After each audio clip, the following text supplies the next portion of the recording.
We're Richard and Jackie from Early Retirement Wanderlust.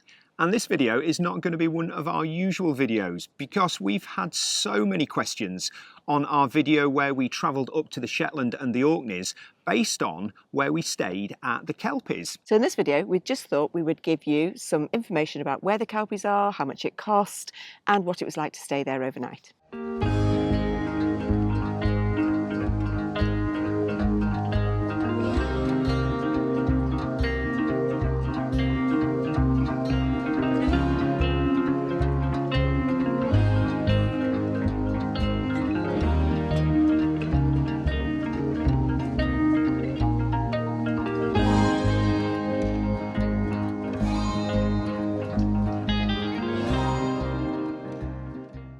If you haven't come across the Kelpies before, they are an incredibly impressive pair of 30-metre high modern art sculptures of two horses' heads.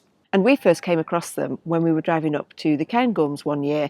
We drove past them on the M9 and we had to stop and go back to have a look at them. They are really well situated between Glasgow and Edinburgh and just south of Stirling, so they're quite accessible to get to. The Kelpies are actually based in an area called the Helix Adventure Park, and there is loads for kids to do as well. So if you're travelling with children, there's an adventure playground, there is a woodland walk, there is a big canal walk that you can go on between the Falkirk Wheel and the Kelpies, and it's a really good, fun place to visit. There is absolutely no charge to get into the Kelpies apart from parking charges, and those apply day or night.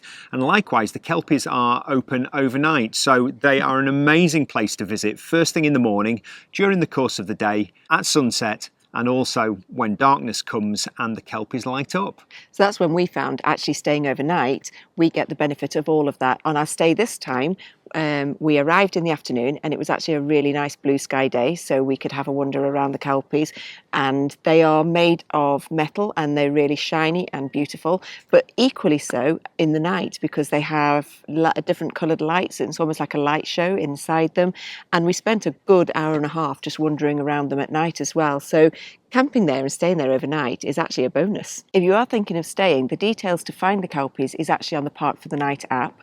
It is £12.50 to stay overnight, and that includes a little voucher that you get to visit the cafe in the morning and have a free cup of coffee, which actually was a really nice coffee. In the past on the Park for the Night app, there were one or two concerns about the security of the site and boy racers wazzing up and down on an evening. They've solved that by moving the Park for the Night much closer to the Kelpies, and it is an entirely secure site. It's well used by lots of campers, and there is a definite feeling of safety in numbers. And the thing that I really like about it now is that they've moved it near to where the Kelpies are, which means they've also moved it near to the toilets, and they leave them open all night, and they are a nice set of facilities. So for us with no facilities on board, that's a really handy thing to have. On this trip, we were just using the Kelpies as a stop-off because we were on our way to Aberdeen to get to the Shetland Islands, but actually it is a destination within itself. There are lots of people that use it as a place to go for the weekend. And there's lots of things around it. So there is also the Falkirk Wheel that we dipped into. What an amazing piece of engineering. Absolutely wonderful place to visit. And interestingly, has its own park for the night. It is a little bit more expensive. It's £15 a night, and it doesn't have toilet facilities. So that sort of ruled it out for us, really. And also, if you were visiting the Kelpies and the Falkirk Wheel, you're also within driving distance of Stirling.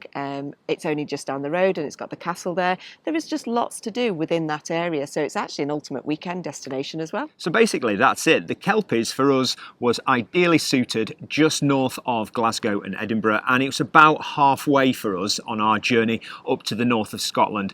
An ideal stop off when you've got a long drive.